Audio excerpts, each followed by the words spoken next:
This month's episodes celebrate 200 years of the Erie Canal. These installments are a personal convergence with the Virgin Mary and my growing in understanding of her presence wherever I traveled.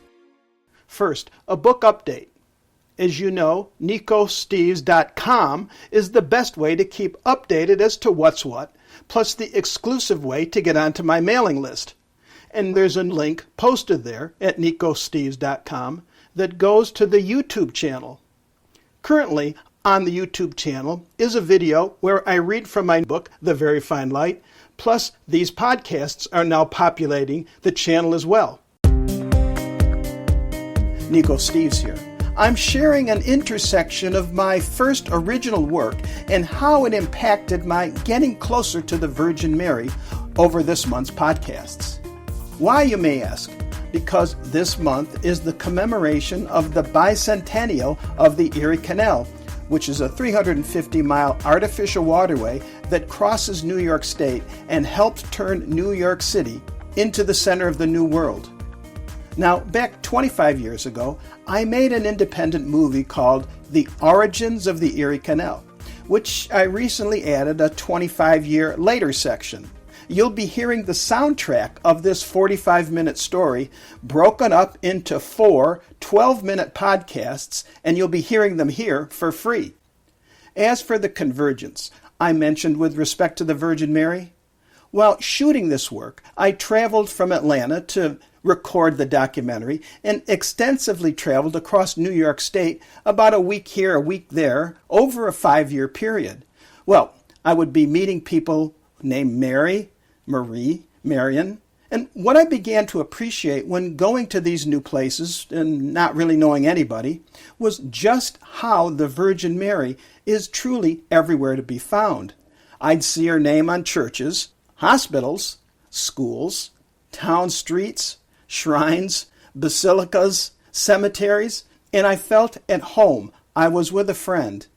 Really, this is a tribute to Mother Mary and my growing in understanding of her presence wherever I traveled. It started during this documentary journey in parts of New York State unknown to me.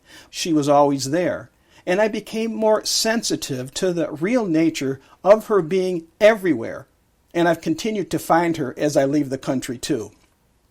And so I hope you enjoy, in 4 parts, the history of the Erie Canal that's been open for 200 years, right here on Constant Procession.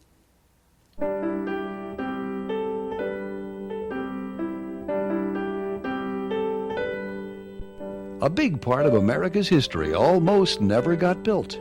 Its builders ignored presidential advice, risked millions of dollars, and changed the course of America's society by building a ditch. Join us as we explore the Great Western Canal, more commonly known as the Erie Canal.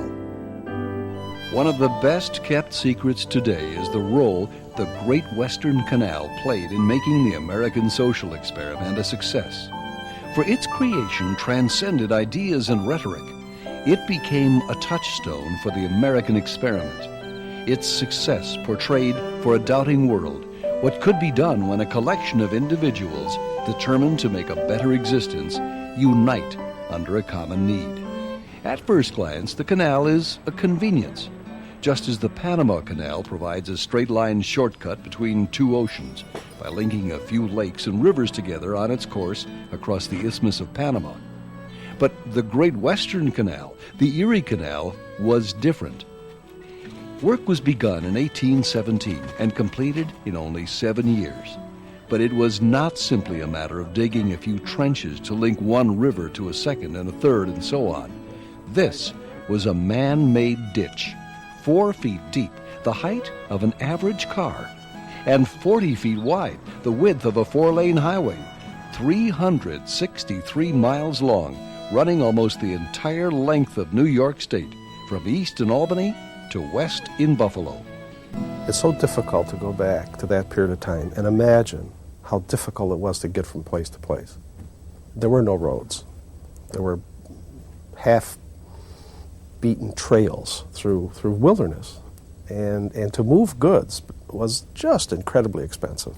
It could literally take a month and a half to go across New York State, moving a ton or 2 ton of cargo. It was George Washington in 1783 who suggested some type of waterway through the river valleys of upstate New York. From the earliest days of his career as a surveyor, he had searched up and down the entire length of the Appalachian Mountains for a gap that would allow passage through the mountainous trade and transportation barrier. This natural barrier, this mountain range, was stalling growth. A growing demand to create new markets for the products of the eastern states drove a need for transportation out of these areas and into the areas to the west. Rivers seemed the obvious choice. Why not simply connect this series of rivers and streams together? Well, for one thing, at that time, horses pulled canal boats, and they couldn't pull against the river currents. No, this would have to be a currentless waterway, completely self-contained. So they proposed a ditch, 40 feet across, 4 feet deep, and 360 miles long, running alongside these rivers and stream beds. And the rivers would now be used to keep the canal filled. The Appalachian Mountains do a geologically very peculiar and fortunate thing. They are nearly east-west through central eastern Pennsylvania, not north-south, and then it turns again and goes north through New England, such that the Appalachian Mountains are east of the Hudson River, which places Albany, which eventually would become the eastern terminus of the Erie Canal, already west of the Appalachians. We were blessed by geography and geology. And already the groundwork, if you forgive the pun, was already laid because we don't have to cross any mountain range. This is the Erie Canal. It's right on It's that. not a creek, this is a canal. The canal got the name Erie Canal because it ended in Buffalo at Lake Erie. The Erie Canal played a very vital role in westward expansion throughout the 19th century. The economy would have stayed concentrated here in the east and the upland south. Cities like Detroit, Chicago, most of the great cities of the Midwest, and even the further west would never have developed. The father of our country foresaw the need of this link through the nation. And his basic notion was to tie the interior, those territories, Indiana, Ohio, to the east economically, because then that would bring political ties later, and the country would be unified. And he was deathly fearful of that interior going somewhere else.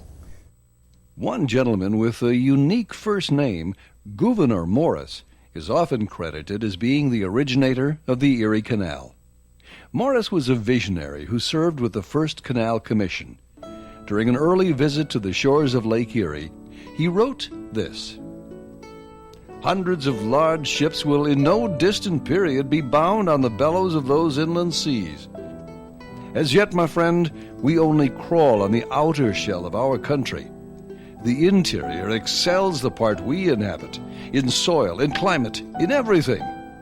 The proudest empire in Europe is but a bauble compared to what America will be, must be, in the course of 2 centuries, perhaps of 1. Not only did he actively promote the idea, he also planned out how it could be accomplished. His idea was to build basically a long ramp starting in Buffalo and gradually running downhill to the Hudson River at Albany, 363 miles away. It proved an impractical approach. The actual path included locks and aqueducts, which would follow the rise and fall of the landscape. In the recently concluded War of 1812 with England, American soil was actually invaded by foreign forces, with land battles in New York City, Harlem. The British even burned down the White House in Washington, D.C. The war was still fresh in the minds of the 13 American states and their citizens. Since the war, safe passage and commerce on the St. Lawrence River was viewed by some as questionable, but now it was viewed as a border etched in blood.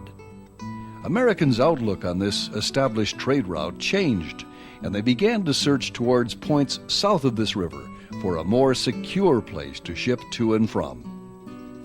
Small canals had been tried up and down the eastern seaboard, but none was planned of the size and scope of the Erie Canal. Grain merchant Jesse Hawley first defined the canal's purpose and path. Jesse's persuasive articles were written while he was in debtor's prison, serving time for unfulfilled deliveries to his customers. Jesse's business had failed due to the unreliability of pre-canal transportation. He suggests that the federal government would be a great place to go to seek assistance because there was such a surplus of money in the Treasury then, which makes us all rest in peace knowing that there was surpluses back in the early 1800s. Those early proponents of a canal journeyed to Washington, D.C. to plead with President Thomas Jefferson. Their meeting was unsuccessful. The federal government wasn't the answer, yet private support had already been tried and failed. The harder the canal commissioners sought a solution, the more bleak the outlook became.